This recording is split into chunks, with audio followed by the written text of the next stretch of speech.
ગુરુ માતા સુદીક્ષાજી સાત સંગાત પ્રેમથી બોલજો ધન્ય નિરાકારજી।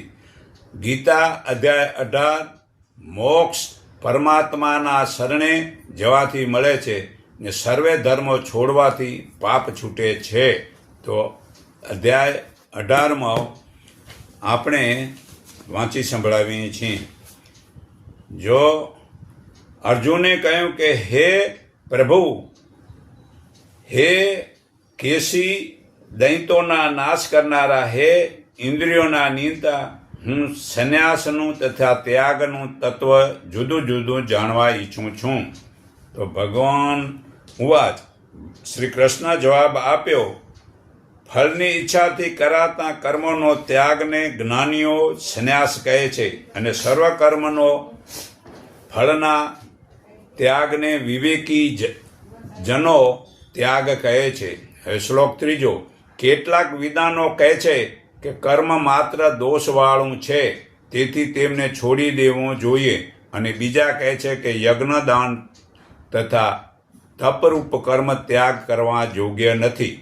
શ્લોક 4, હે ભરતશ્રેષ્ઠ, સંન્યાસ અને ત્યાગ એ બંનેમાં પહેલાં તું ત્યાગ વિશે મારો નિશ્ચય સાંભળ। ત્યાગ 3 પ્રકારનો કહેલો છે, સાત્વિક, રાજસી અને તામસ। યજ્ઞ, દાન અને તપરૂપ કર્મ તજવા યોગ્ય નથી, પણ જે કરવા યોગ્ય છે, કેમ કે યજ્ઞ, દાન અને તપ બુદ્ધિમાન નિષ્કામ મનુષ્યને પવિત્ર કરનારા છે। હવે શ્લોક 6, હે અર્જુન, પરંતુ આ કર્મો પણ આસક્તિ અને ફળની ઈચ્છાને છોડીને જ કરવા જોઈએ, એવો મારો નિશ્ચય ઉત્તમ મત છે। પ્રાણીની હિંસા, ચોરી વગેરે ખરાબ કર્મો અને કેવળ ફળની લાલસાથી કરાતા કામે કર્મો, એમનો ત્યાગ તો યોગ્ય જ છે। શ્લોક 7, પરંતુ જે કર્મો આપણા ઉપર કર્તવ્ય તરીકે નિયત થયેલા હોય તેમને ત્યાગ કરવો ઉચિત નથી, છતાં આપણે અજ્ઞાનવશ તેમનો પણ ત્યાગ કરી દઈએ છીએ, તો તેને તામસ ત્યાગ કહેલો છે।